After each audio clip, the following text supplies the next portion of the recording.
do the roll for us, since we are having some Zoom members tonight? Trustee Greeley? Here. Trustee Gregory? Here. Trustee Haas? Here. Trustee Langley? Trustee Langley? Here. She's here, I see her I here. can see her too. Trustee Liz. Oppenheimer? Here. Trustee Wagers? Here. And we'll go back to Trustee Langley. And Trustee Esty is not present. Okay.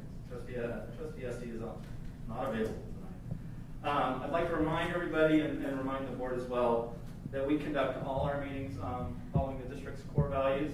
So we follow with respect, dignity, honesty, responsibility, and teamwork. And I'd like to thank you all for attending tonight. Appreciate you all being here. As we go through this very short meeting. Well, I don't know if it'll be short or not, but short agenda, I should say. So we'll go ahead and move on to the one item that's on the agenda, and that is we're going to review the pandemic plan for the 2021-2022 school year. And I believe Deputy Superintendent Roberts will be doing a presentation.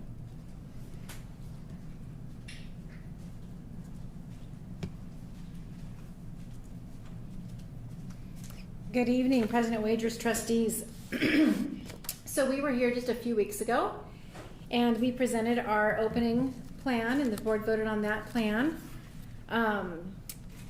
And some conditions have changed within our community. So I just want to remind the board that on July 12th, the plan update said in determining which mitigation strategies will be implemented during community transmission, our district will consider guidance provided by national and local health professionals and current district data.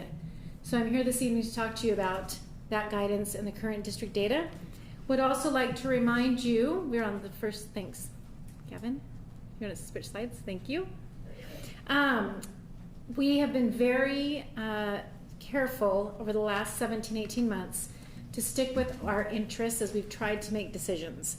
So we had interest in offering a high quality, in-person and comprehensive educational experience 5 days a week, respect the national and local guidance and follow practices to ensure the safety of students and staff, be creative, flexible, and sustainable in our instruction, school operations, and problem solving.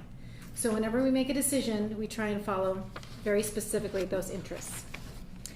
The average weekly case rates per 100,000 for Ada County, currently for this week, came in at 140.58 per 100,000. Unfortunately, putting us in the red high transmission category. This is up from 88.67 per 100,000 the week of July 26th, and up even from 73.51 per 100,000 the week of July 12th. The total number of cases currently is 677.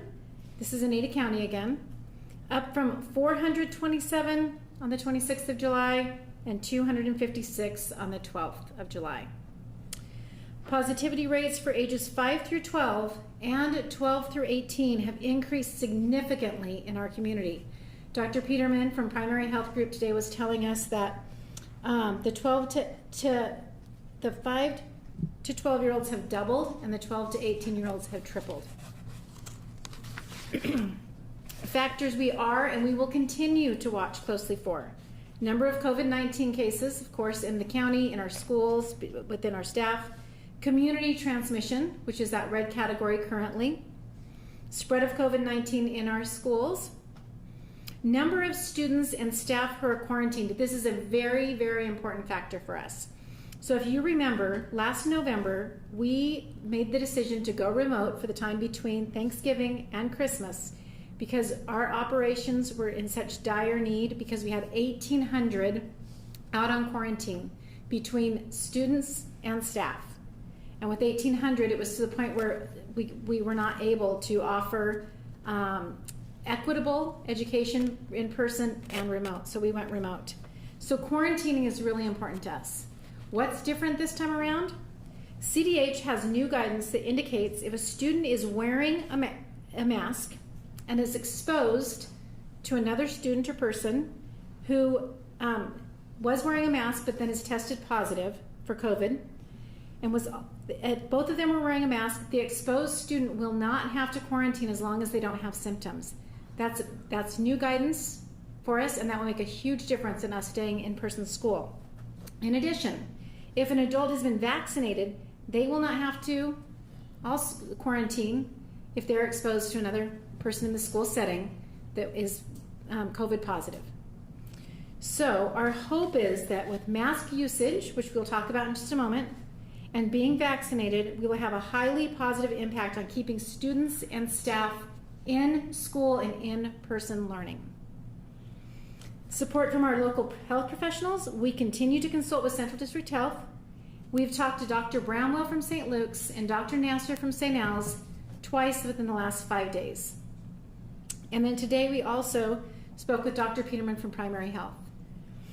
All three doctors, very unfortunately, indicated that they believe we are entering the fourth wave of the pandemic.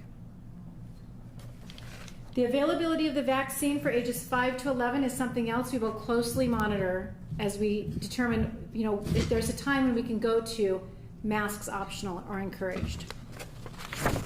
So, what does this mean? And again, I think we were all really excited at that prospect of being able to remove our masks earlier this year. But based on all of this information and what we know about face coverings helping us to stay in school in person, the administration recommends requiring face coverings indoors for all students, staff, and visitors, regardless of vaccination status. Face coverings will only be required outside for large gatherings.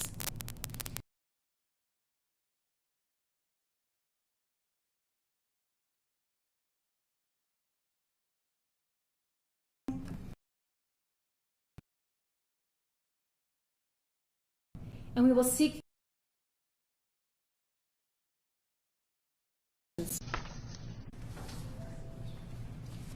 Trustee Greeley. Thank you, Police Superintendent Roberts.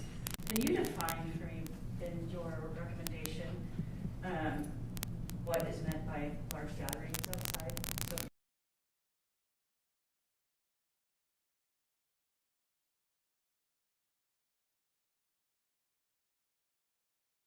to do like a big class picture. Like I know sometimes like the 6th grade will go out to do a big class picture. If there was some setting that you were going to go out and for some reason they all had to be sitting close to each other, then we would ask you to wear your masks. If they can be spread out and they're outdoors, they would not have to wear their masks. Any other clarifications from Trustee? First? Langley. Oh, sorry, Trustee Langley. Can you remind me of how many times or how often we meet with our medical professionals? President Wagers, Trustee Langley, over the summer we were able to meet less often than what we did last school year. So we met about every 3 to 4 weeks. Like I said, recently we've met twice within the last 5 days, about 3 times within the last 3 weeks. We've just decided today again that we will resume our every other week we will meet with Dr. Nasser and Dr. Bramwell just to make sure that we stay informed.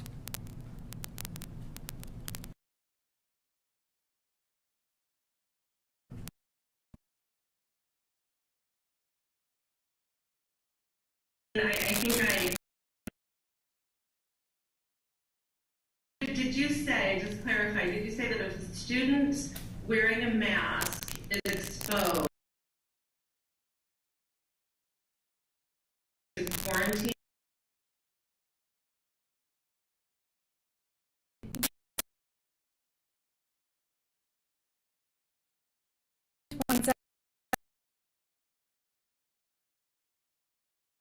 That they were interacting at school with this student with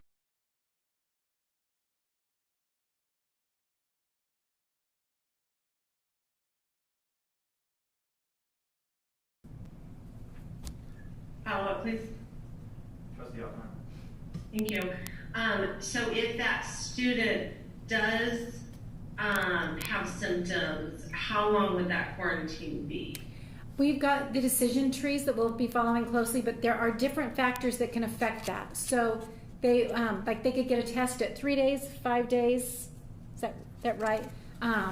Tamara Frederickson, our health services supervisor. So there's different ways that they can test to be able to come back to school. sooner than the 10 to 14, quarantine days we were looking at last year. Okay, thank you. Deputy Superintendent Roberts, could we explore this maybe a little bit more on the quarantine piece, because I think it's a key factor for me that I'm looking at, trying to understand. So let's say you have a classroom that has somebody test positive for COVID. Doesn't matter if it's a student or a teacher. Previously, if they are masked, just that person is going to have to quarantine if everybody in the classroom is masked. Is that correct? President Wagers, yeah, a letter will be sent home like we've done in the past. We'll ask other, students to monitor their symptoms, and if there are no symptoms, they can come to school with their mask on. What would happen if people aren't masked? Explain that situation to me. So President Wagers, what would happen is any student that they were within 6 feet of, they would all have to quarantine, which in an elementary classroom, a lot of times what we'll do is pod those students. You might have a student with 3 other students. All 4 students would be quarantined. Or the really difficult thing is secondary, where you have them sitting in one class with maybe 4 kids around them. Then they go the next period with 4 kids around them. All of those kids in every period would have to quarantine if we weren't wearing the masks. Would it be different if, if somebody was vaccinated? Like this, I know that can't happen in elementary because there's no elementary kids that are vaccinated. But let's say it's secondary. If someone had we would maybe do we at that point ask for vaccination proof? President Wagers, we will not ask for vaccination proof unless they want to show us the vaccination proof. But if there's somebody who has been vaccinated, then they also would not have to quarantine.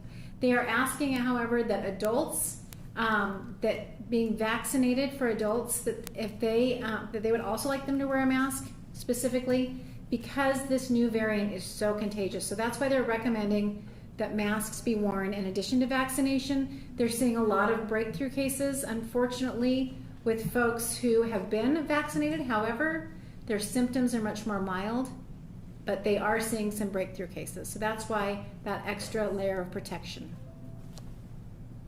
So probably expand. So the recommendation you're coming up with seems to be, it's hard to imagine the quarantining, how amount of time we're going to have to spend on quarantining students if we don't have masks. I mean, can you expound on that? How much time? President Wagers, that is actually our #1 reason for wanting to go with the masks, is because it's really difficult for students to quarantine and be out of class, for teachers to try and keep track of in class with the students that are out of class, or even just to try and keep enough staff with substitutes in our buildings. We've got students who are really excited this year to be in school in person all year, who want to participate in sports and don't want to have to sit games out because of the quarantine. We feel like the masks at this point in time with this high transmission are our absolute best bet to starting the school year in person 5 days a week. Thank you. Other trustees? Trustee Haas. So to clarify, I think, so if the community spread goes down, then you would consider at some point whether or not to continue mask as a mitigation strategy. Is that correct? President Wagers, Trustee Haas, absolutely. And what we would look at is all those different factors too. We'd look at how many, what we're hearing from Central District Health on the percentage of students who are vaccinated, on the availability of the vaccination for our 5 to 12-year-olds. We've offered mobile vaccine clinics at our junior highs and high schools. We would definitely be open to offering those again if that would help. But we'll look at all those factors again, and of course talk to our local doctors as well as CDH. But we're, when we approved this plan July 12th, we really thought that it would be optional, or encouraged if you weren't vaccinated, for sure, if you weren't vaccinated, to wear a mask. But we were at a much different spot then as far as transmission in the community. President Wagers? Trustee Langley. Can you tell me if it makes a difference if there's a line in the stand where we have vaccination rates that we do then on the mask at that time? President Wagers, Trustee Langley, I would need to consult definitely with Central District Health and the local health professionals to ask them what their opinion would be on that percentage. But I will tell you, everything we're hearing is the more we can get vaccinated, the better our chances are at not having to wear face coverings and to be able to have in-person learning. Our biggest fear is to have to go back to remote learning. We do not want to do that again. Kind of as a follow-up to that, do you know the vaccination rates for some age bands? I saw an article on it, but I'm not sure. I want to know.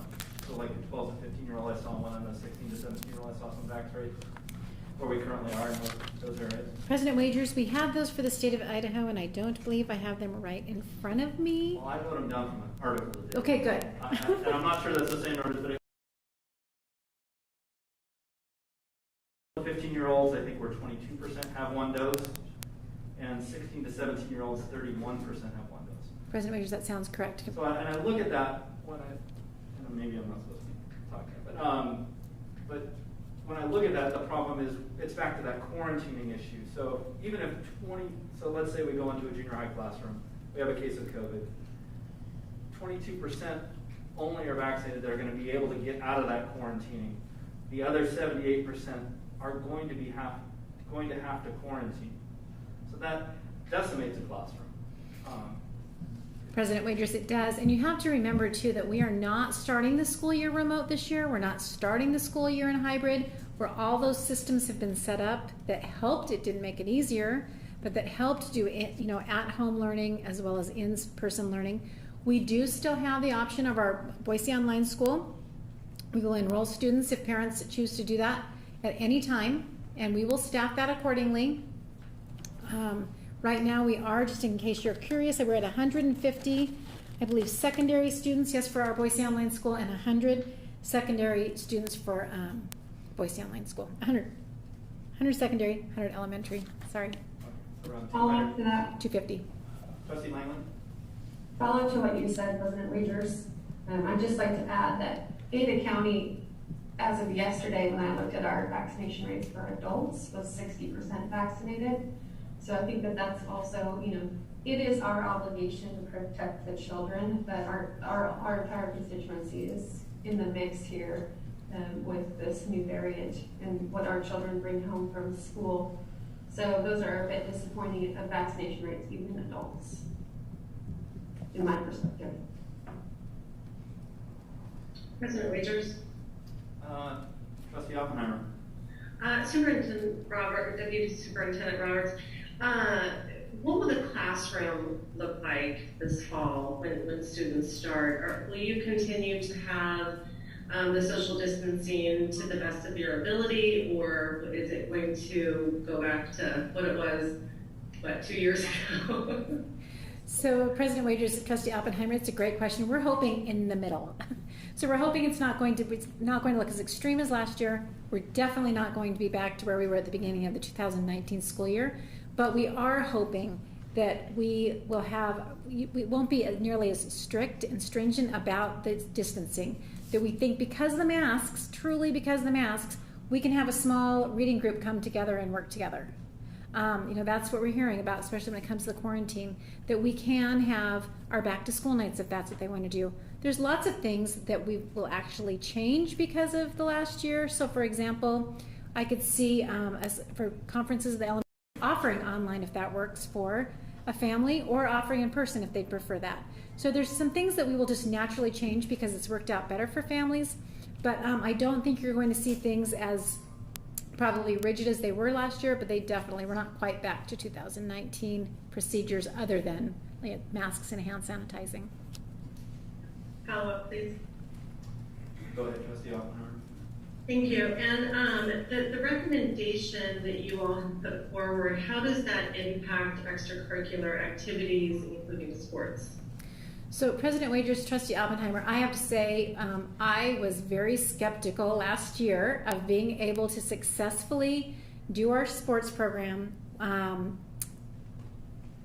with masks and with all the different social distancing we were trying, and we were very successful. So it will look much the same this year as far as athletics goes as it did in the spring, for example.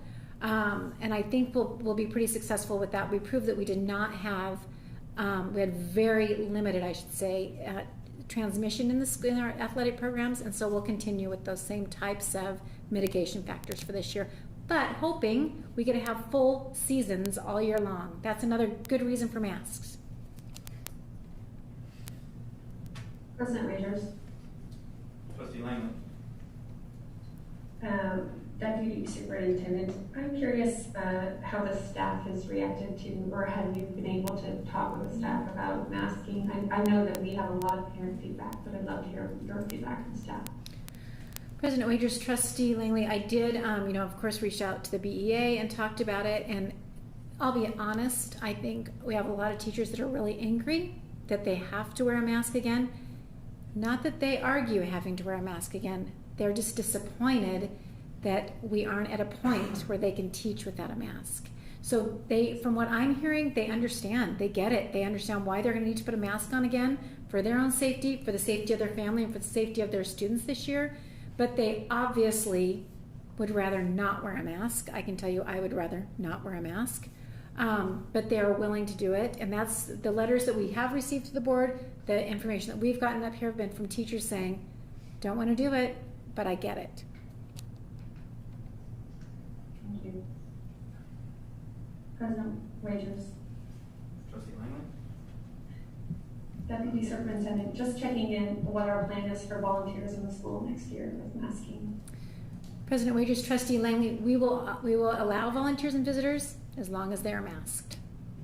Thank you.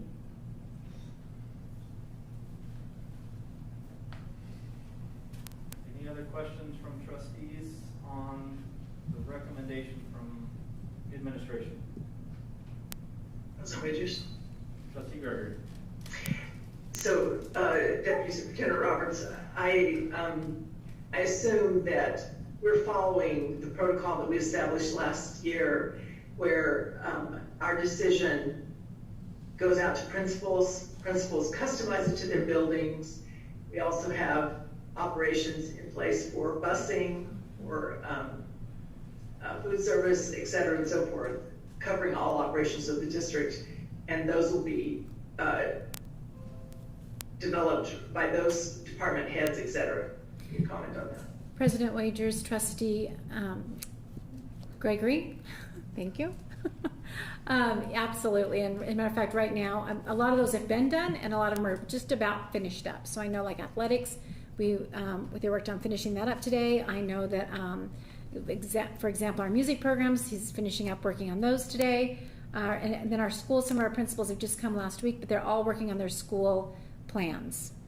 And truly, that was one thing that we'd all talked about, was they pretty much knew what they were going to be doing, so the addition of the mask, that won't be a heavy lift for our administrators to put into place.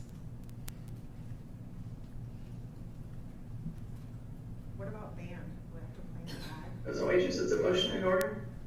If there's no further questions on the recommendation, it would be time for a motion if a trustee chooses to make a motion.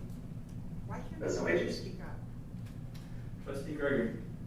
I move that we approve the plan brought forward by the administration to require masks for all students and staff, and follow the protocols developed by the building principals and operations departments. I'll second. So it's been moved by Trustee Gregory, seconded by Trustee Oppenheimer. That basically, the administration requires, and I'll paraphrase from the recommendation, face coverings indoors for all students, staff, and visitors, regardless of vaccination status. Now we are open for discussion between trustees on this motion. President Wagers. Trustee Greeley. I'm sad that we're at this place too, right now, as I think it was Trustee Langley was talking about. But my narrative is simple. Students receiving a high-quality education in the classroom 5 days a week in front of their teachers amongst their peers is best for students. Considering the increase in the positivity rates that you discussed, community transmission since our July 12th board meeting, and the current advice of our medical consultants, a mask mandate is the best way to ensure student safety, as well as staff safety, and allow our students to receive a high-quality education in person in the classroom. I will be supporting it. Any other discussion from trustees? Trustee Haas? We've heard this a lot over the last few months, is there's really no playbook for this, for dealing with COVID. So I think what we need to do is really look at the strategic plan. So I went back and looked at the strategic plan, and it does talk about school environment and safety. And it is our goal to provide safe, respectful, supportive school environments for students, staff, volunteers. Provide an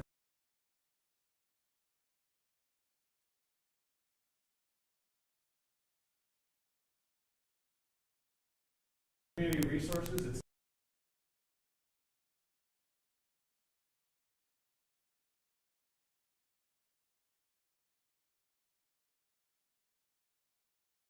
what is appropriate. Yeah, the guidance that CDC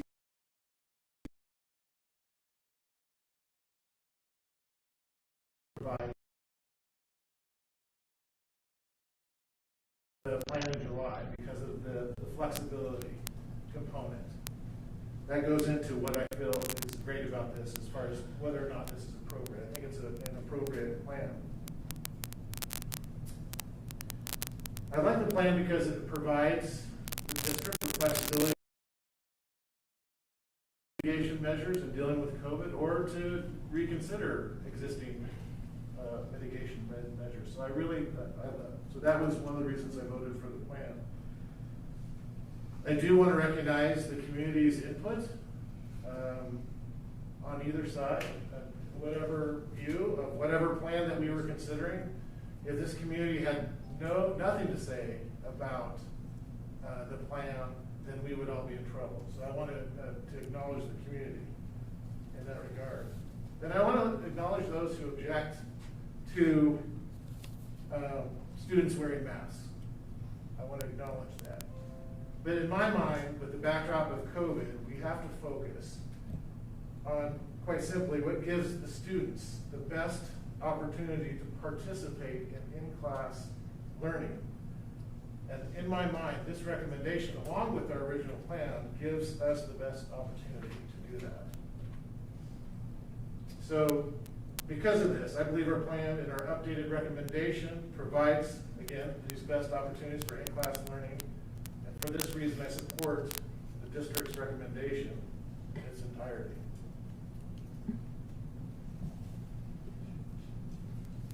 Thank you, Trustee Haas. Any other trustees? President Wagers? Trustee Oppenheimer. Thank you. I'd like to echo my fellow trustees in the support of this plan and recognize that none of us want to be making these decisions. The students and the families for sharing their thoughts and concerns.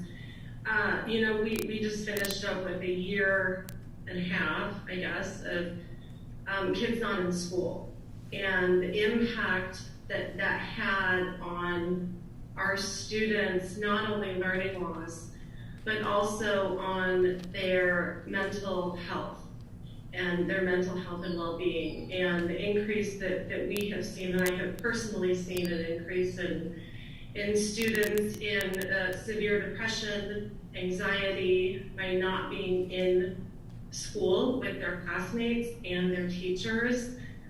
It's devastating and it's hard. And no one wants to wear a mask, right? I get it. But at the same time, I want our students not only to be able to be fulfilled with their learning abilities, but also with their social and emotional well-being. And kids need to be in school, and they need to be surrounded by their fellow students, and they need to be in person with their teachers.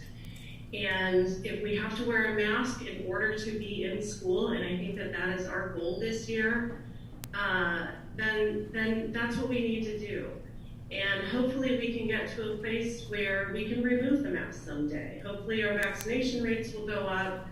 And these cases will slow down. We don't know, just like we were a year ago. We don't have a crystal ball. We didn't know 2 weeks that we were gonna be sitting here tonight.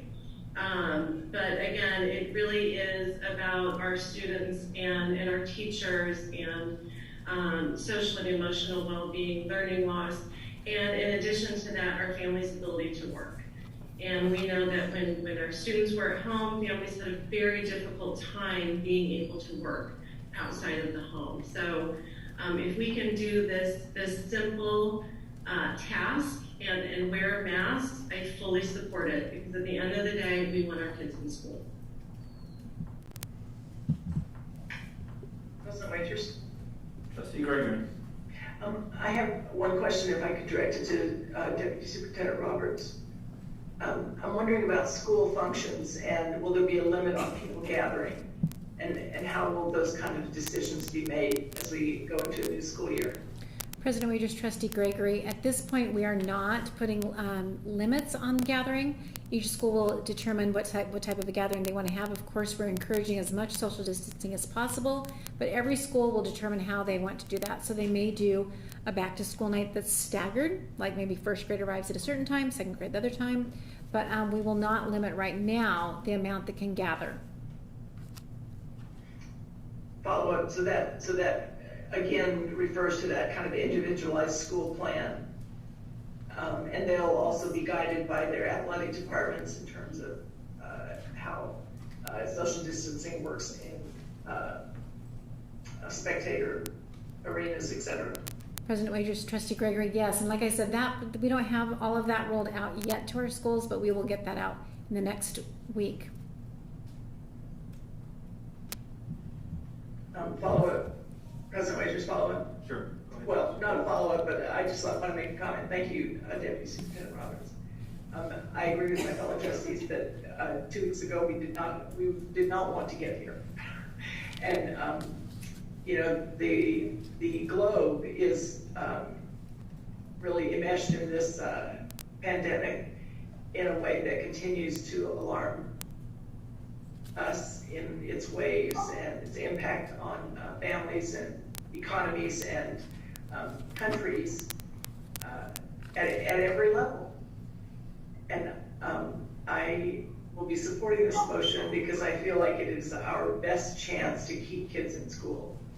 And keeping kids in school has that ripple effect that has been addressed by the other trustees.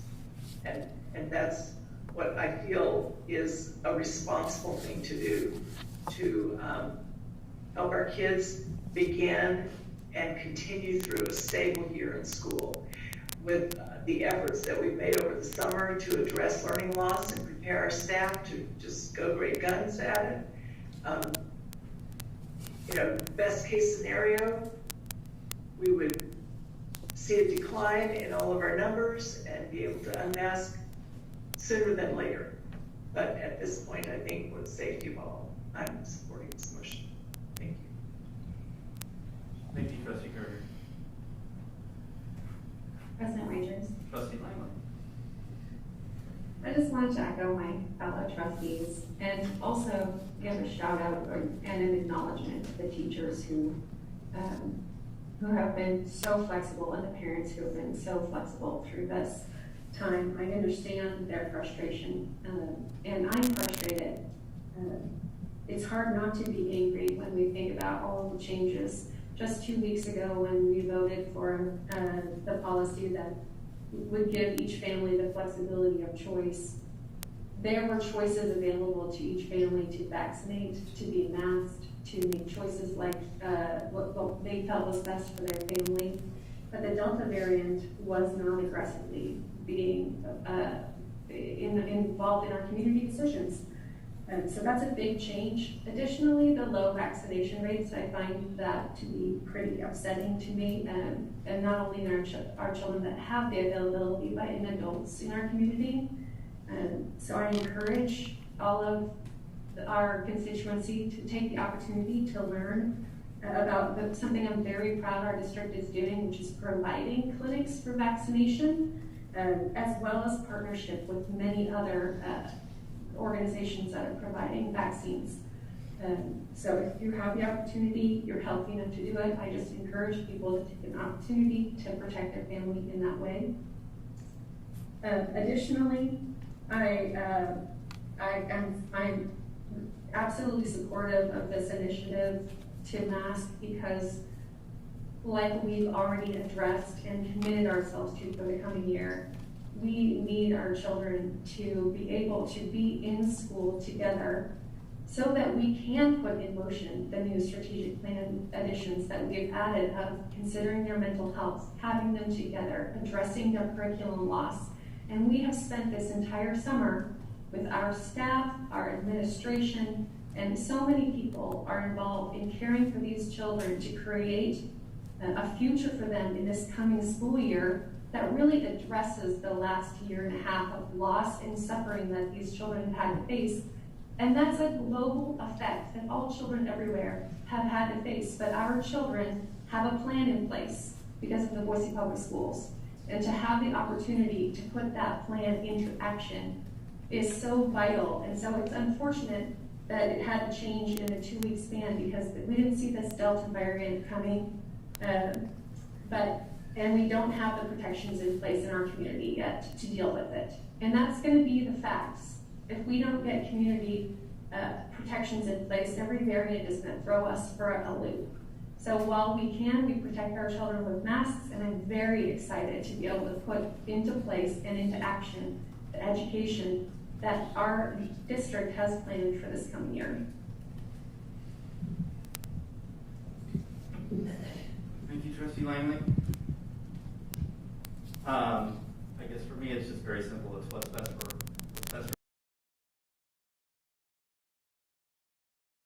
that we need to follow, and we can't keep kids in the classroom if we have to quarantine based on our vaccination rates and no vaccines in K through 6 at all. So it's not a doable way for us to do school. And it's too important to me to have kids in the classroom in front of teachers who that's the best way they learn. And we got to make that available. So I would be supporting the motion. Any other comments from trustees? President Wagers, I have one comment. Trustee Gregory. I think as was our practice in this past year and a half, our staff, our counselors, our nurses, our principals are always there to work with families who have students who are experiencing a high level of challenge or anxiety, etc. And so I would encourage parents and any student, parents being the advocates, but as we get 7 through 12, where our students can advocate for themselves in many circumstances, to talk with their teachers, to talk with their counselors and their principals. If they have, special circumstances that arise that need to be addressed with some extra services. There are caring people in every building and in every classroom who are stand ready to support students through this difficult time and support families through difficult times. And we can do this together, and as a school community, we can meet that goal of keeping kids in classrooms. Thank you, Trustee Gregory. Any other trustee comments? Administration comments? Hearing none, we'll go ahead and take a vote on the motion. Once again, the motion following the recommendation of the administration is we will require face coverings indoors on all student, staff, and visitors regardless of vaccination status. We'll need to do a roll call vote on that. Trustee Greeley? Aye. Trustee Gregory? Aye. Trustee Hawes? Aye. Trustee Langley? Aye.